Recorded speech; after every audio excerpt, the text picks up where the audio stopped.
when I first heard about this no more learning, path of no more learning, it I can't say it made sense to me, but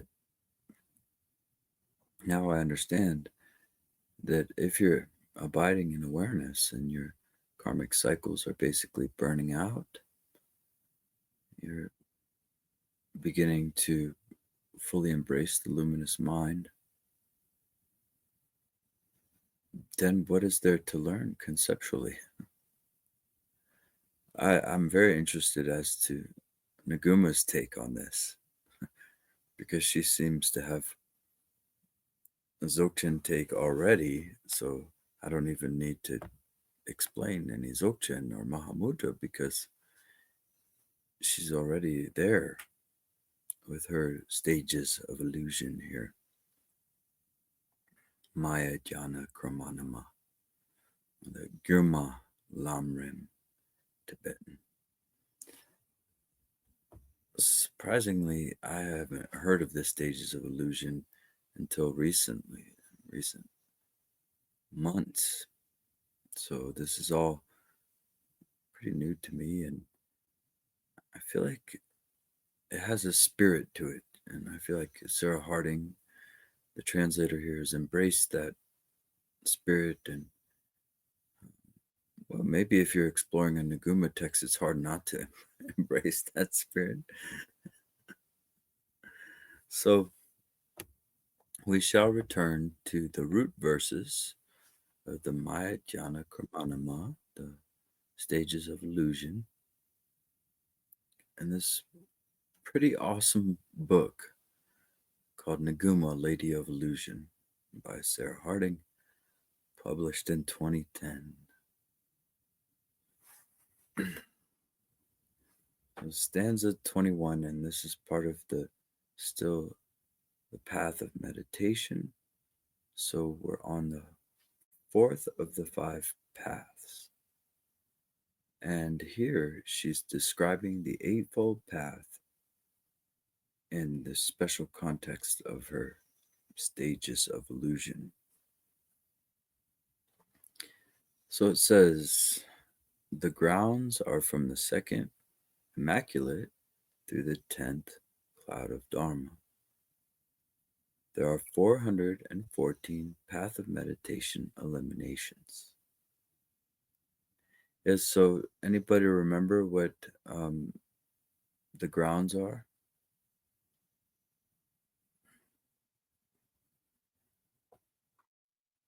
Yes, the bhumis. So these are stages of meditation, and the jhanas are also found in those bhumis. Grounds isn't necessarily the best way to describe what a bhumi is. I would say it's various degrees of proximity to the natural state. So if you're at the eighth or ninth bhumi, then you're that much closer to the natural state. Why? Because the second line here tells us 414 discards or eliminations. In that 414, you have the six destructive emotions. So it is pride and jealousy and ignorance and desire and hatred.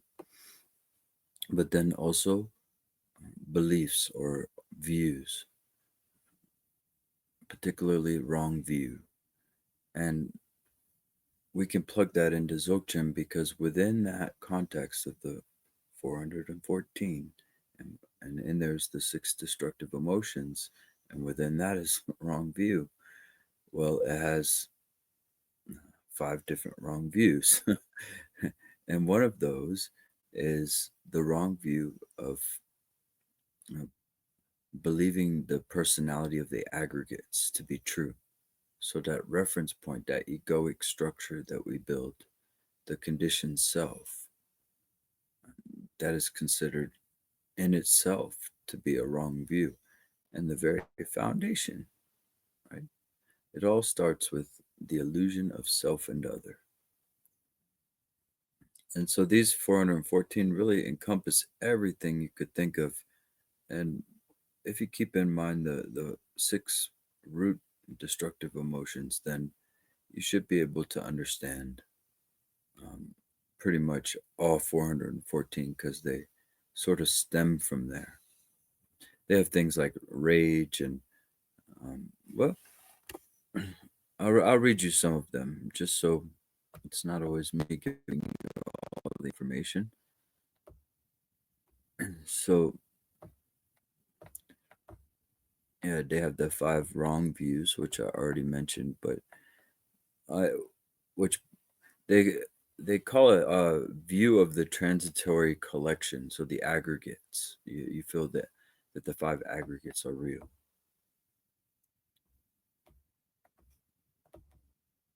And so there are with it, the 51 mental states are mentioned in the 414 discards. So there are virtuous mental states there as well, but they're conditioned virtuous mental states. But here we have the 20 subsidiary destructive emotions. And this could be helpful for us to know that these are things that are peeling away within our awareness. So there's rage, resentment, spitefulness, cruelty, envy, deception, pretension, lack of shame, disregard, conceitment, miserliness, self satisfaction, lack of faith, laziness, carelessness, forgetfulness, inattention, lethargy, excitement, and distraction. So, those are just to give you an idea of some of the things that are discarded. And as you journey along with Dzogchen, you yourself will begin to notice that these things are kind of peeling away, right? They're kind of falling away. Mm. So then you can say, I'm on a boomy. I don't know which one, but I'm on a boomy. And if you really want to get into it, you can look up the descriptions of each of these jhanas and boomies, and you can say, well, I must be around that area.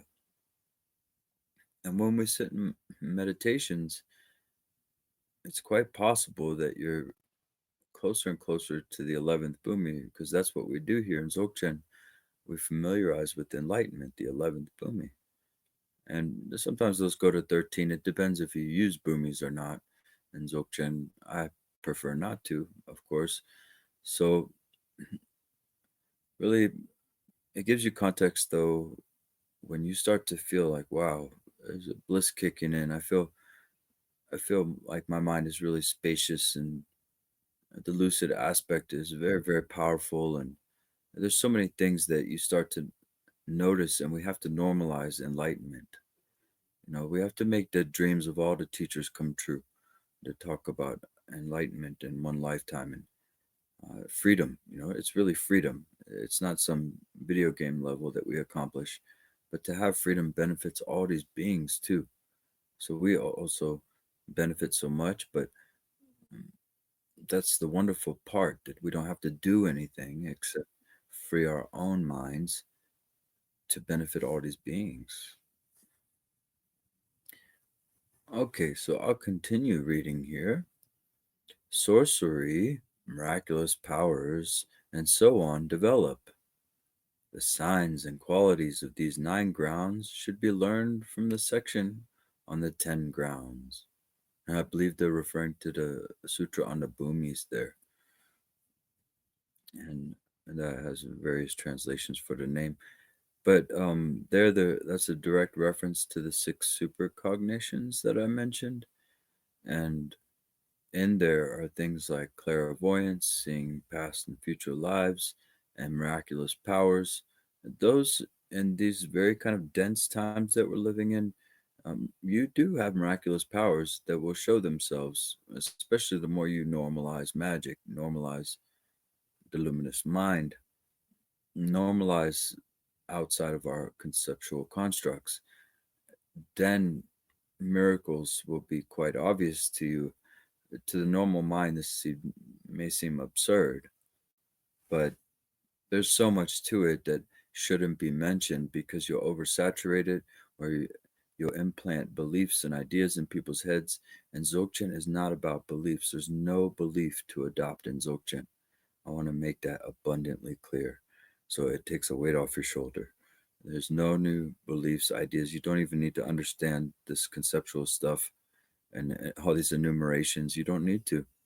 They're fun, they're great, and they help you stay on the path a lot of times. But really, um, if you want to just abide in pure awareness and let your confusion exhaust itself, there's absolutely nothing to adopt. And you don't need to discard anything because there's self liberation. So, whatever is attained after the path of seeing up into the 10th ground is the path of meditation. Very good. So that's the end of the path of meditation and explains that you're on the 10th bhumi. Then once you've completely familiarized with the nature of mind, empty cognizance, now we're in empty cognizance. Now we're in the Bodhi mind or enlightened mind on the path of consummation, or they say no more learning, or that's the 11th bhumi. Okay. So now we're getting into Buddhahood. So illusion, totally liberated from all obscurations, is genuine, perfect Buddhahood. Ha! I promise you, I did not see it say Buddhahood there when I said it. So when other phenomena do not impede the swift attainment of the unsurpassable enlightenment, it is known as the path of no obstacle. Once all obscurations are eliminated on the path of meditation, in the last of the final stage of the 10th ground, the most subtle of subtle fixations on illusion are known as cognitive obscurations. If we could stay there, yeah. Because lately we've been mentioning it throughout the past week. Cognitive obscurations are the last to go. It's not mentioned so often in Dzogchen, believe it or not. This is something my teacher told me and my mom. So I've always known that for a while, but I never see it really mentioned. And here, Naguma's actually defining for you explicitly what those are. It's consciousness with surface. It's when you have subtle fixations, whether it's on your parents, whether it's on a piece of pizza, whether it's, uh, on your dogs, or how your life should be, or how the day should be. I don't know if I need to really elaborate. We all know what it looks like, but I do want to emphasize the subtle aspects here. Your mind is like a sun that can have different rays, so it attaches to things. And then you end up dreaming about these things because they're held in your repository. You see? And so when your mind rays go onto all these different things, imagine like TikTok or even Facebook with all these videos and all these different things capturing your mind, and then they get stored in your memory. You don't even really know it. And next thing you know, you've got a whole spaghetti bowl full of stuff that your mind is holding, carrying. And this could be a lot of stuff from our past too. And those things get held like suitcases in the depths of your mind. And they're wonderful to let go. Trust me on that. Um, but we do fixate on the past and our childhood and things like that, and typically we have a immature interpretation of those events, so that we need to revisit them. We need to talk about them. We need to think about them within awareness, so that we can reinterpret these things from a more mature, spacious vantage point. Let them liberate within awareness. All right. And that's fixations on the past, but also the future, and what's going on right now. You may have a fixation on, no, this guy's voice uh, sounds like a chicken. I don't know. Anything. Or this Dharma sounds so awesome and wonderful. Sometimes I just really pull these things out of nowhere. But yeah, I don't put a lot of work into some of the analogies. So anyway, uh, I know I don't sound like a chicken. I hope you're not fixated on that. You see how that happens? So anything we can get fixated on that's happening now, but also we can get fixated on things that are yet to come. So the future, and this is a really what pulls us out of presence and creates an anxiety, excitement, nervousness when we think about the future. Mm. All right, that wow, Naguma, man. Phew. And I love the fact that Sarah Harding's using nomenclature that we're all familiar with. That's incredibly helpful.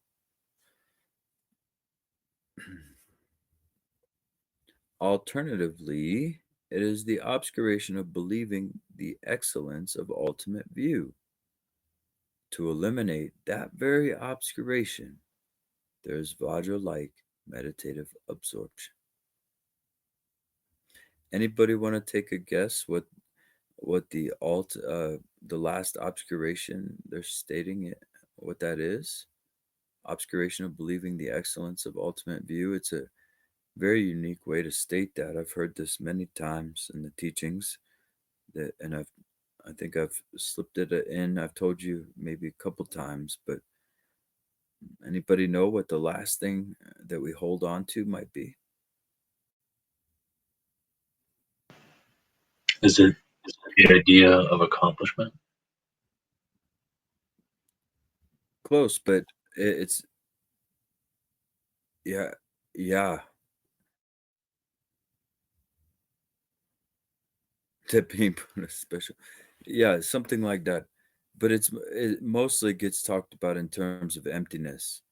Did you cling to emptiness, right? Oh, Faye got it. I told you, Faye, you're on point. Um, exactly. There's this subtle notion of your realization, we can say. Yeah. Okay, very good. And Vajra like meditative absorption is your natural state, resting in empty cognizance. So Mahamudrang and Dzogchen, as I like to say. Okay, so unfixated clarity, emptiness, great bliss, uncompounded, naturally arising, luminous clarity comes from the force of blessings. All right, I hope you know that I don't like that word force, but let's stay here for a second. Really see what that means to you. Unfixated clarity, emptiness. I just said that empty cognizance, right? Great bliss, uncompounded, naturally arising, luminous clarity comes from the force of blessings. I'll tell you what that's a reference to. Uh, I'm pretty sure. Force of blessings. Most of this stuff, most of this liberation happens completely out of our control. Now, but this happens. The liberation itself, we don't know what the heck's going on. We don't know how to describe that conceptually. There are many things that are getting peeled away, karmic things from your experience, and you don't even notice it because you've cut the root by resting in awareness, by familiarizing with awareness. You're cutting the roots without even really noticing because the roots are in your repository.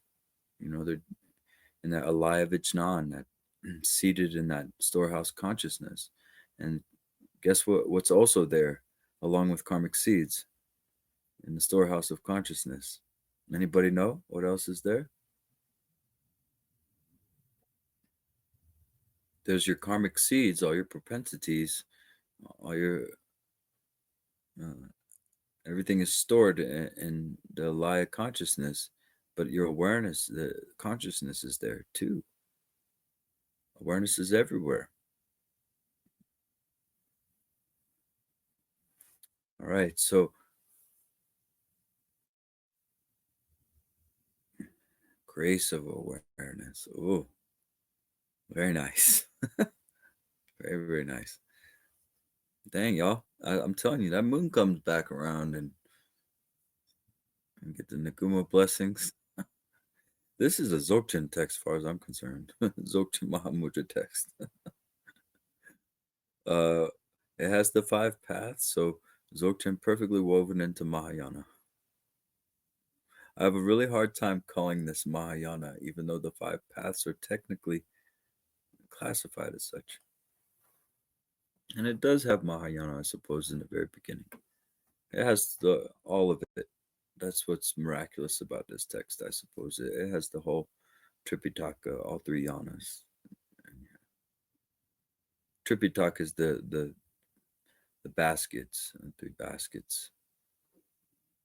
Well, it doesn't have the Vinaya, so anyway. Like torchlight illuminating gold coins in a dungeon, the most subtle of subtle obscurations are naturally purified by unimpeded ability. All right, again, we got to stay on that line. I mean, this is stuff that you just don't get in a lot of texts. Um, yes, you may even have to revisit this next year again for sure because it's so unique and it's so packed with this Dzogchen lingo and realizations, and it gives you information that you really can't find in a lot of texts. I'm telling you, it sounds wonderful and poetic, and at the same time, it's packed with information about what's going on here in our awareness practice. It says the most subtle of subtle obscurations. Isn't that amazing how I was just talking about the seeds in the Laya Vijnan? Right? We are on the same page here. Me and Naguma, this is wonderful. Um, when the truth only has one language. When you're speaking it right, it should fall together like this perfectly. Oh, that's one to remember for you practitioners. Don't worry about all that stuff. Don't worry about every little thing that's going on. It's being naturally purified. It's being self-liberated on its own. Wow, that's a good one. Okay, we'll continue. So, the uncompounded basic space itself and timeless awareness are not two. The complete purity of afflictive emotion and cognition is the Dharmakaya endowed with 2 purities. All right. So it says, then uncompounded basic space itself and timeless awareness are not two. So there you have emptiness and cognizance. Awareness is the cognizance, the knowingness that permeates all phenomenon, all thoughts, all emotions. But awareness itself is empty of any location. We cannot find its existence. It's just purely present. So this is the purity that they're mentioning. Kadak and Londo, purely present.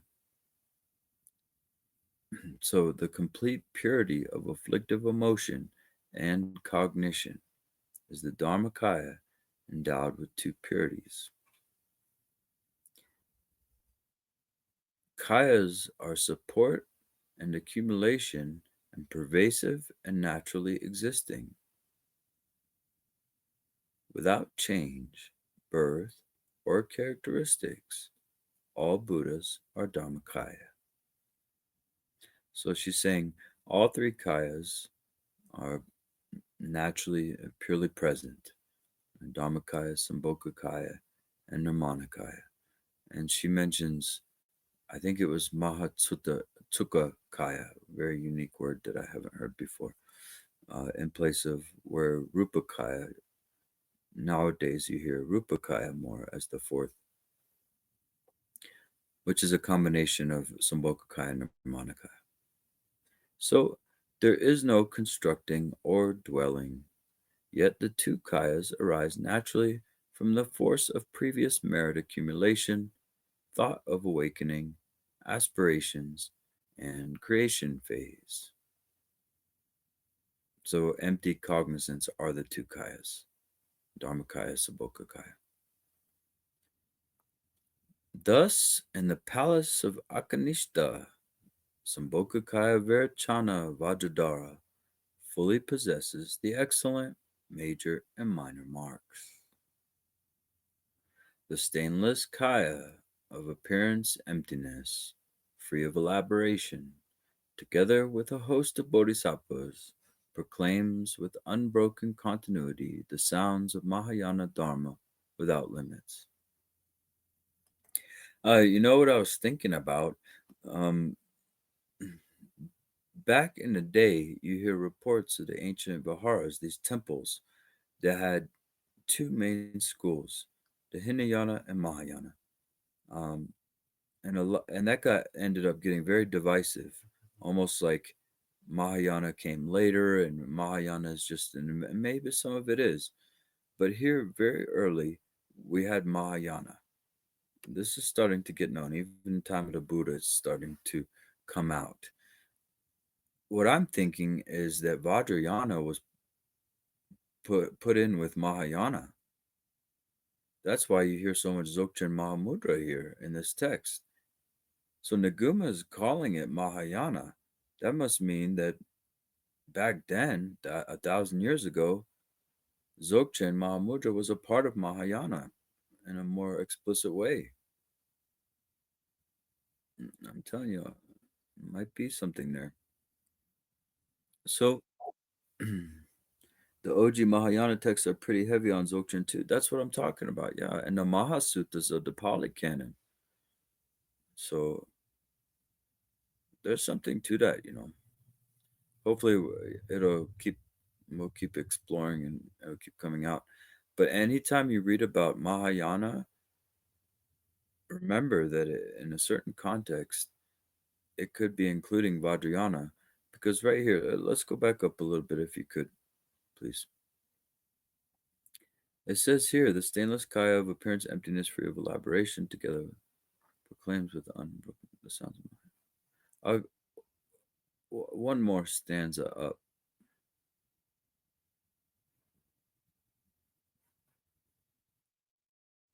One more. So right there, it says, it mentions the creation phase. That's Kirim and Zokram. So Vajrayana, Maha, Mahayoga, and Anu Yoga are mentioned in this text. So Vajrayana is definitely part of Mahayana 1,000 years ago. And here you have mention of deities and pure realms, by the way, too, Akanista. So I'm telling you, Naguma was a teacher of all of it. She had it all. Must have been an amazing teacher to be around. I don't know if you had to visit her in the charnel grounds over there, and if she's teaching on top of the graves or what, but it was probably worth the trip and the spookiness. She sounds like an amazing teacher, really. So yeah, Nirmanakaya arises naturally to tame whoever in place, time, teacher, retinue, and so forth, according to the interests of those to be tamed. An unimaginable array manifests in forms of this and that. Oh, I love it. She says array of this and that. This really speaks to the Kunyagalpa, which I think she's sourcing from for the most part. Remember, we found text in here that exactly matches from the Kunyagalpa. So that means Vairocana, Sri Singha, 7th century. She's piggybacking on some really old Dzogchen here. And and that also means it's not a Kagyu Mahamudra text strictly. But let me just go back to that stanza there. As I know there's elaboration, but I'll tell you these stanzas are amazing. They're very unique. Um, so this goes back to what the Kunyagalpo says, that everything, every sentient being, everything that they experience is there to bring them back home, back to enlightenment, back to their home. Every being has this home. And to me, that's such a wonderful thing to embrace, that every being is just on their way home, no matter how far they've strayed. Everything that's happening in their lives. And it may seem super harsh sometimes, but that's how strong that compassion, that boomerang effect is, that when you stray from home, it brings you back to home. All right, this is to me very beautiful. So that's what she's referring to there. The Nirmanakaya arises naturally to tame whoever in place, time, teacher, retinue, and so forth, according to the interests of those to be tamed. That means if your interest is drugs, sex, whatever, you're going to be tamed. Very interesting, huh? And within an unimaginable array, a nexus of this and that. So see that one song, it's like this and like that and like that and like this and that. It's really like that. Oh, dad joke for the night accomplished. Old school hip hop heads will know that one. But anyway, we'll continue here. A couple more stanzas, I suppose. So, until the ocean of samsara is emptied like a lotus unsoiled by the swamp, or like a wish fulfilling tree or jewel, they ripen and liberate sentient beings. The Dharmakaya, free of birth and cessation, is attained through accumulation of awareness and completion phase. Obviously, the translation would the source verses probably didn't say accumulation of awareness, but I don't know. What do you guys say? What other word could we plug in there? The fruition of awareness, the blossoming of awareness. Your guess is as good as mine, but anything's better than accumulation or cultivation of awareness because it gives you a wrong direction. It tells you to do something. But completion phase, of course, the earlier she so skillfully mentioned generation phase, kirim, and now she's mentioning completion phase, zokrim, integration, natural increase. Yeah. Hmm. Very good. Yeah, so here we have Zokrim, that's Anu Yoga. I imagine in her curriculum, she was doing a lot of physical yoga too, Trokor, Talung, Dream Yoga, and then they were doing the consort practices. So, really full integration of the Dharma. So, great bliss of three kayas inseparable is attained through two accumulations and creation completion inseparable. So, I think that's the accumulation of wisdom and merit. Again, accumulation, that word is can be problematic for practitioners. It can set them in the wrong direction. It has done that. But we have explicit mention of Maha Yoga and Anu Yoga here, and of course Charya and Yoga, Charya, and Kriya um, were mentioned as well.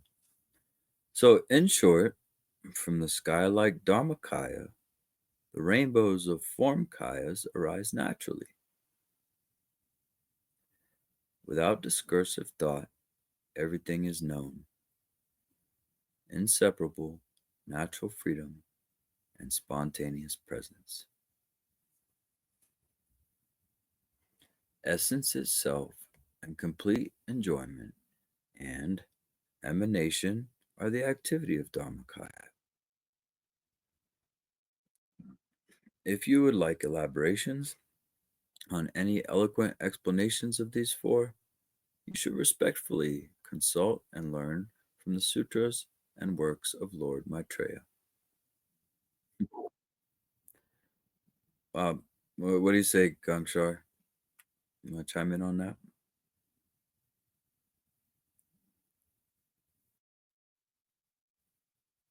Where didn't you have a little Maitreya phase? I know many people have these Maitreya The, phases. the only book that could get my attention long enough was the Dharmadatta Vibhanga, which is distinguishing consciousness from pure being, I think.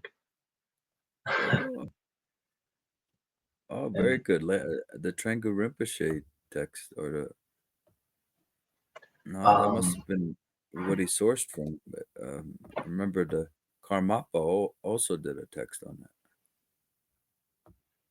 it's kind of astonishing, yeah.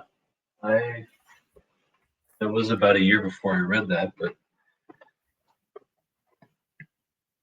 Hmm. it's incredible.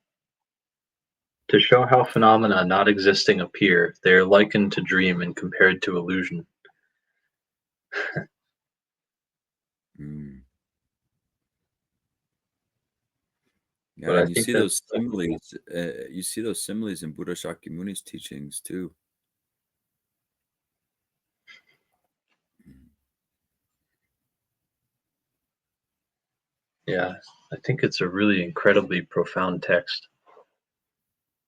It might be worth reading, I guess, because the root text is only about 10 pages, 30 pages long.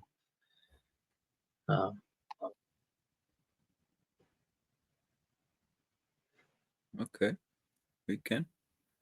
And this could also be interesting metaphorically because, of course, Maitreya is the future Buddha, right? mhm, Mhm. So it could be a reference to your teachers. yeah. He says, the encounter attained because of authentic view is the path of vision on which the suchness attained is in a fashion direct, whatever experienced. Although reality has been seen by awareness, recollection, the path of meditation, comprised of factors inducing enlightenment, is needed to eliminate the stains. Here, immersion into its core complete is suchness rendered free of any stain, where all appear exclusively as suchness, and this completes the transformation as well. Hmm. Yeah, we're gonna have to redo that a little slower. We're getting intertextual here. Yeah, sorry about that. No worries. No, that gives people a taste of what that text is about. That's wonderful. Thank you. A street translation, if that's your thing, go read that. I'm on practicing getting it by suckers. Yeah. Well, I think that is a good potential, and I bookmarked it here. Okay, Gongcha, thank you so much. We might have to explore that one.